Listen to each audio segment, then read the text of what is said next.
1000 करोड़ रुपए का धंधा है ये टैंकर पानी का। दिल्ली के अंदर 1000 करोड़ का धंधा है। तो जब तक आपकी बीजेपी और कांग्रेस की सरकार दिल्ली में आएगी, आपके घरों में पानी नहीं आने वाला, आपके घरों के अंदर पानी नहीं आने वाला। आम आदमी पार्टी की सरकार बनेगी नवंबर में। सबसे पहले ये जितने टैंकर माफिया हैं और इनके जो मां बाप बीजेपी और कांग्रेस में बैठे हैं, इन सब लोगों को तिहाड़ भेजा जाएगा सबसे पहले।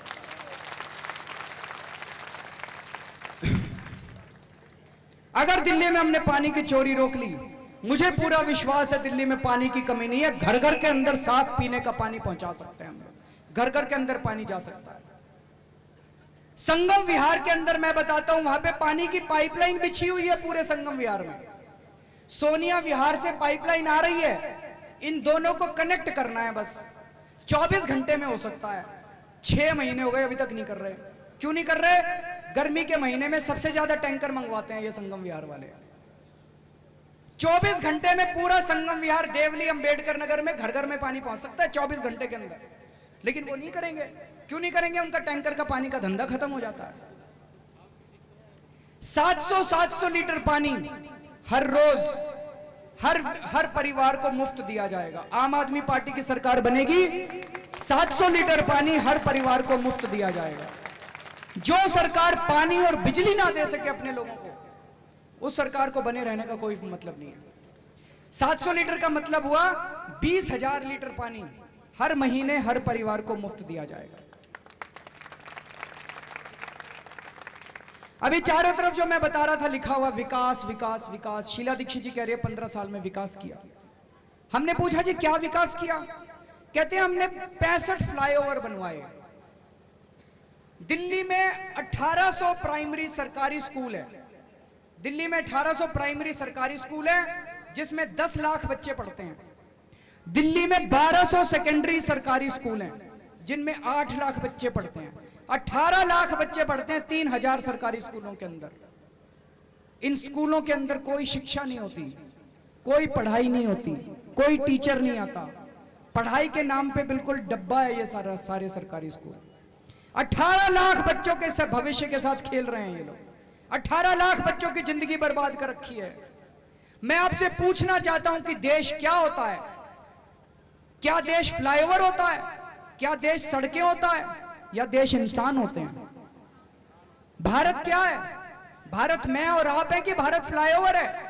भारत हम सब लोग हैं। हम सब लोग मिलकर भारत बनाते हैं। ये जमीन भारत नहीं है, हम सब लोग मिलकर भारत बनाते हैं। अगर 18 लाख बच्चों का जिंदगी बर्बाद है तो क्या विकास हुआ है? कोई विकास नहीं हुआ।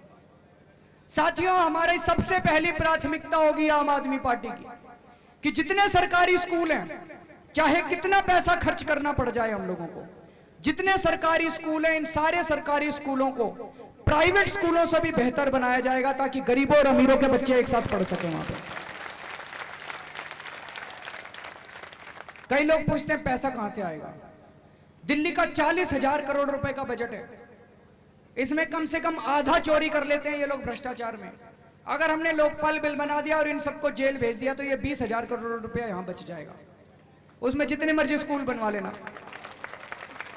फिर भी अगर पैसा कम पड़ गया तो हम 5 फ्लाईओवर कम बना लेंगे, लेकिन अपने बच्चों को अच्छी शिक्षा देंगे। साथ में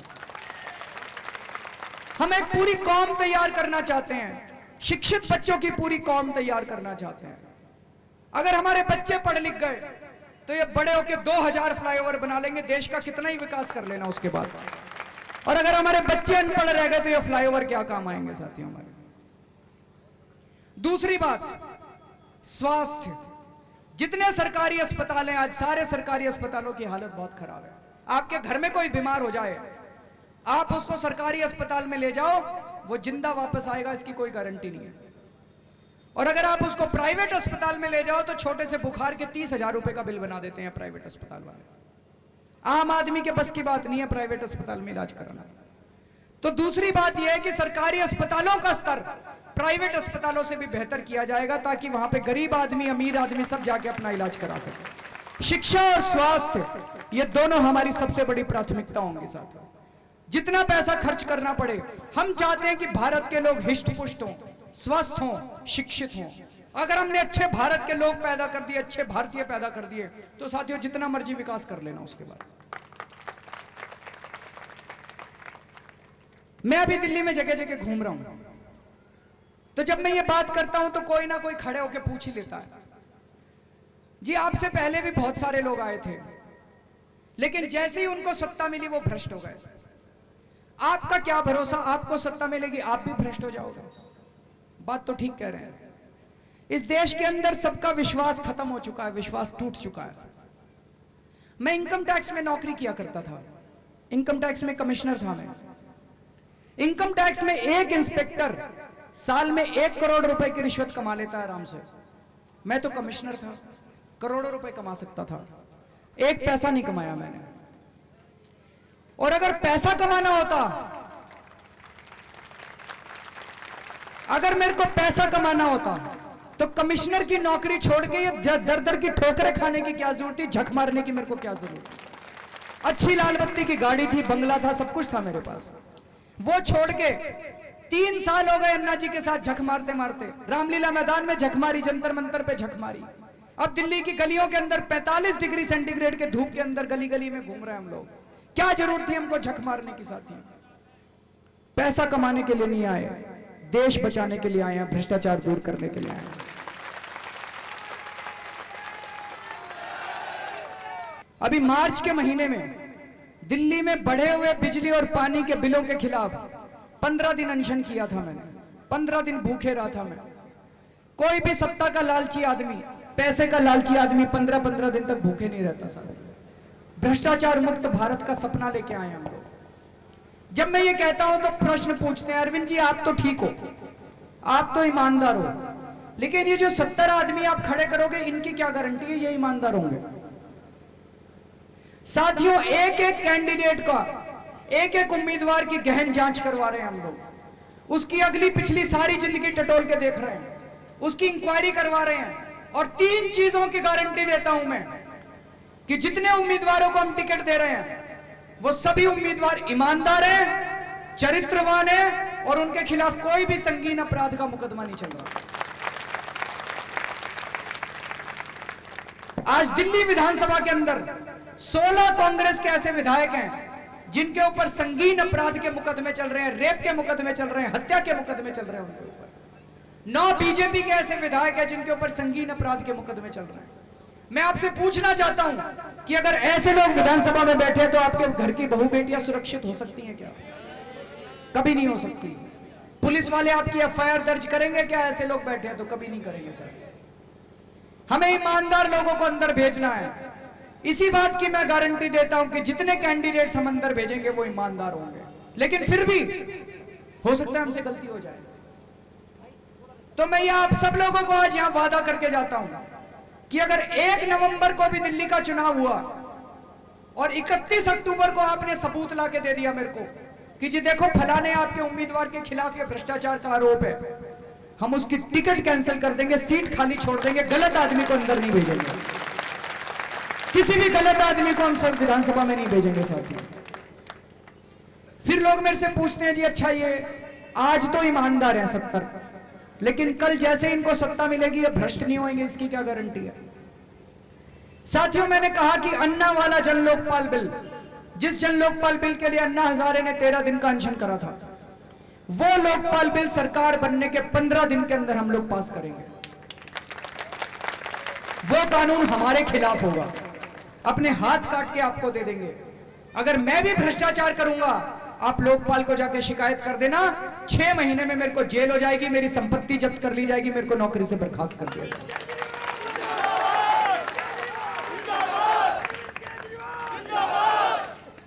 एक अफवाह फैलाई जा रही है आजकल, आपने भी सुनी होगी। ये बीजेपी वाले अफवाह फैला रहे हैं कि आम आदमी पार्टी वाले बीजेपी के वोट काटेंगे, कांग्रेस फिर जीत जाएगी। सुना आप लोगों ने? कईयों ने तो मेरे को कहा शीला दीक्षित ने कहा एजेंट है अरविंद, शीला दीक्षित ने खड़ा कराया अरविंद को। साथियों पिछले 15 साल से दिल्ली के अंदर शीला दीक्षित जीत रही है और बीजेपी हार रही है। पिछले 15 साल में तो आम आदमी पार्टी नहीं थी, तब क्यों हारी बीजेपी? किसने वोट काटे थे बीजेपी के? तब क्यों हार गई बीजेपी? सच्चाई ये है कि दिल्ली में शीला दीक्षित को हराने की औकात नहीं है बीजेपी। शीला दीक्षित को हराने की औकात नहीं है बीजेपी। केवल एक पार्टी की औकात है आज शीला दीक्षित को हराने की, वो है आम आदमी पार्टी। केवल एक पार्टी हरा सकती है शीला दीक्षित को, वो है आम आदमी पार्टी।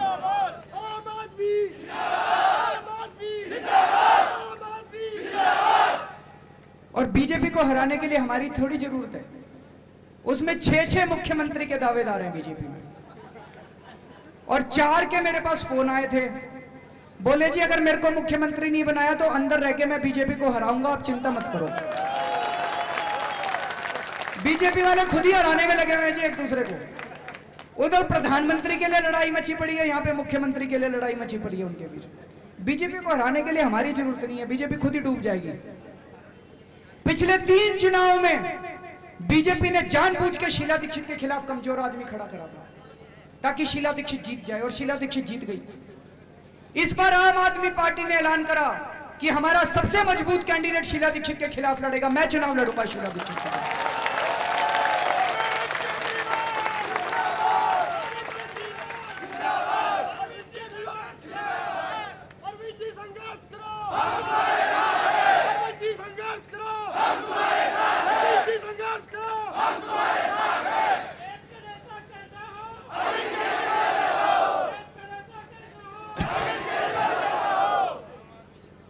मैं अगर शीला दीक्षित के खिलाफ चुनाव लड़ रहा हूं, बीजेपी वाले कहते हैं वो शीला दीक्षित के खिलाफ है, तो उनको बीजेपी वालों को मेरा साथ देना चाहिए कि शीला दीक्षित का साथ देना चाहिए?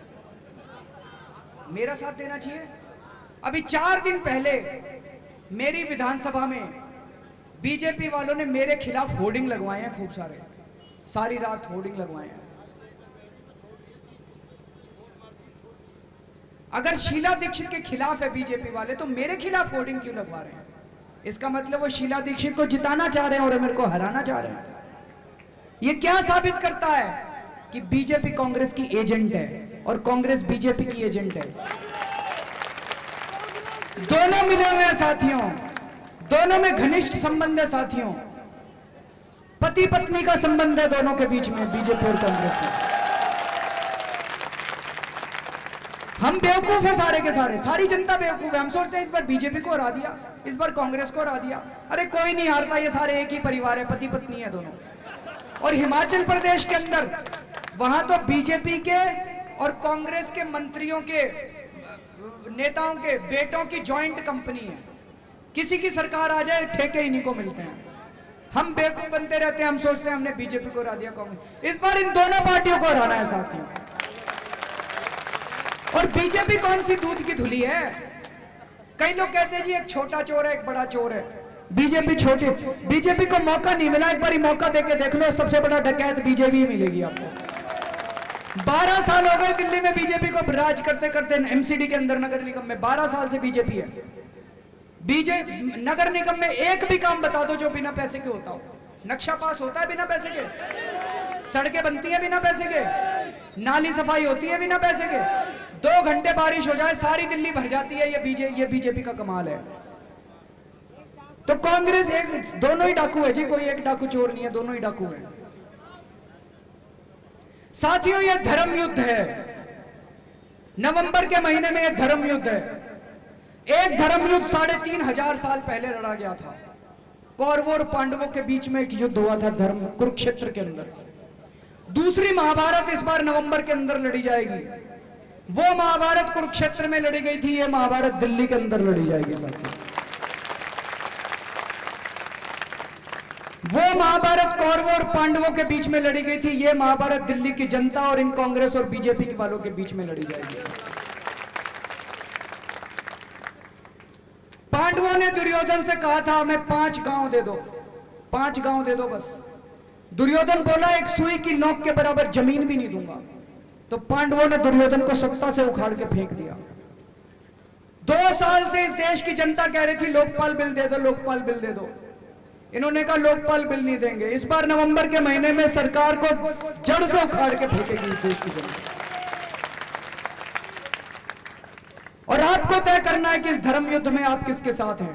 आप जनता के साथ है कि आप बीजेपी कांग्रेस के साथ है, आप पांडवों के साथ है कि आप कौरवों के साथ है, इस बार आपको तय करना पड़ेगा। आप में से बहुत सारे लोग हैं जो बीजेपी वाले होंगे, आप में से बहुत सारे लोग हैं जो कांग्रेस वाले होंगे, लेकिन इस बार आपको तय करना पड़ेगा।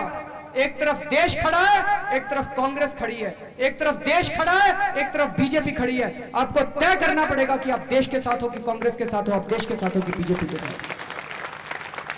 इस बार जो बीजेपी कांग्रेस को वोट देगा वो देश का गद्दार होगा।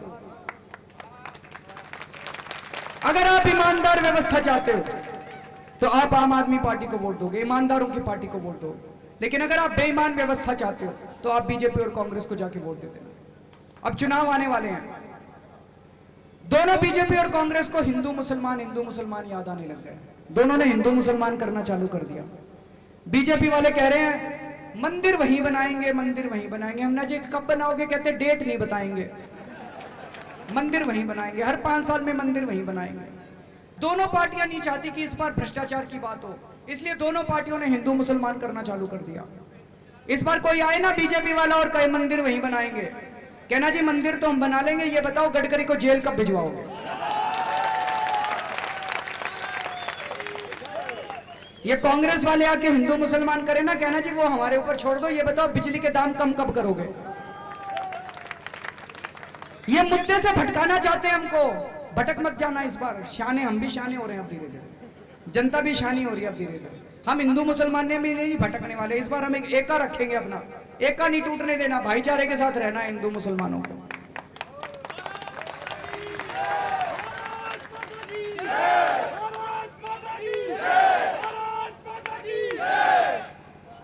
कई लोग हमसे पूछ रहे हैं पैसा कहां से लाओगे, चुनाव जीतने के लिए पैसा कहां से लाओ। हमारे पास तो पैसा है नहीं जी, हम तो फक्कड़ है।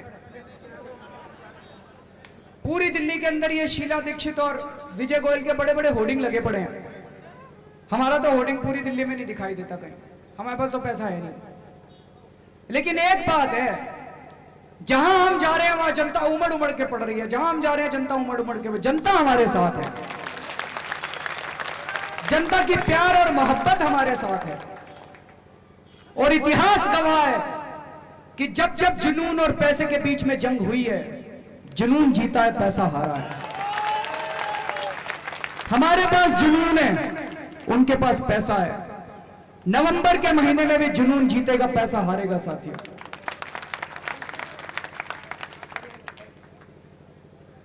पिछले 3 साल से सारा देश सड़कों के ऊपर है।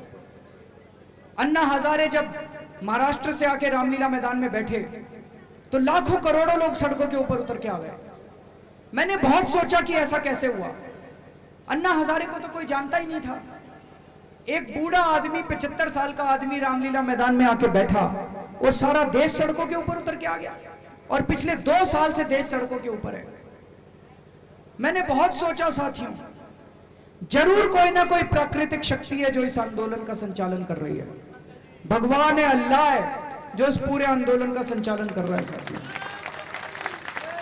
नहीं तो हमारी कोई औकात नहीं है, हम बहुत छोटे हैं। अन्ना हजारे जी की वजह से नहीं हुआ, मेरी वजह से नहीं हुआ, हम लोगों की वजह से नहीं हुआ।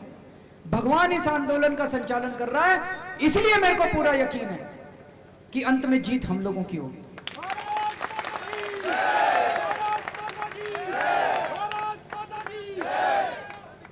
साथियों, हमारे पास दौलत नहीं है, लेकिन हमारे पास एक सबसे बड़ी दौलत है, सच्चाई और ईमानदारी। पिछले 2 साल में इन लोगों ने हमारे ऊपर पता नहीं कितने हमले किए। पिछले 2 साल में इन्होंने हमारा आंदोलन तोड़ने की कोशिश की, हमारी पार्टी को अब तोड़ने की कोशिश कर रहे हैं, कार्यकर्ताओं के ऊपर हमले करवा रहे हैं, एक्सीडेंट करवा रहे हैं। लेकिन एक ही चीज है जो हमको बचाए हुए, हमारी सच्चाई और हमारी ईमानदारी। इसलिए हमारे को यकीन है भगवान हमारे साथ है, अंत में जीत हम लोगों की होगी। पहले भारत सोने की चिड़िया कहलाता था साथियों, मुझे पूरा यकीन है कि आने वाले 5 साल के अंदर भारत वापस सोने की चिड़िया कहलाएगा। यहां जितने लोग आए हुए हैं, सब लोगों से मेरी एक छोटी सी गुजारिश है। हमारे पास पैसा नहीं है, लेकिन अगर आप लोग जो जो बात मैंने कही उससे सहमत हैं, तो हर आदमी आज ये जिम्मेदारी लेके जाएगा कि वो कम से कम नवंबर के महीने तक 100 लोगों को आम आदमी पार्टी को वोट डालने के लिए प्रेरित करेगा। करोगे? कौन कौन करेगा? जरा हाथ खड़े कर दो। 100 वोटों की जिम्मेदारी एक एक आदमी को लेनी। अंत में मैं एक प्रार्थना गा के सुनाना चाहता हूं। ये आम आदमी पार्टी का संदेश है। मैं पहले ही बता दूं, मैं बहुत गंदा गाता हूं, बहुत ही गंदा गाता हूं, लेकिन इसके भाव बहुत अच्छे हैं, बोल बहुत अच्छे हैं। आप लोग भी मेरे साथ साथ गाएंगे तो अच्छा रहेगा। इंसान का इंसान से हो भाईचारा, यही पैगाम हमारा, यही पैगाम हमारा। इंसान का इंसान से हो भाईचारा, यही पैगाम हमारा, यही पैगाम हमारा। हर एक महल से कहो कि झोंपड़ियों में दिए जलाए, हर एक महल से कहो कि झोंपड़ियों में दिए जलाए। छोटों और बड़ों में अब कोई फर्क नहीं रह जाए, छोटों और बड़ों में अब कोई फर्क नहीं रह जाए। इस धरती पर हो प्यार का घर घर उजियारा, यही पैगाम हमारा, यही पैगाम हमारा। इंसान का इंसान से हो भाईचारा, यही पैगाम हमारा, यही पैगाम हमारा। भारत माता की जय। इनकलाब जिंदाबाद, इनकलाब जिंदाबाद। वंदे मातरम, वंदे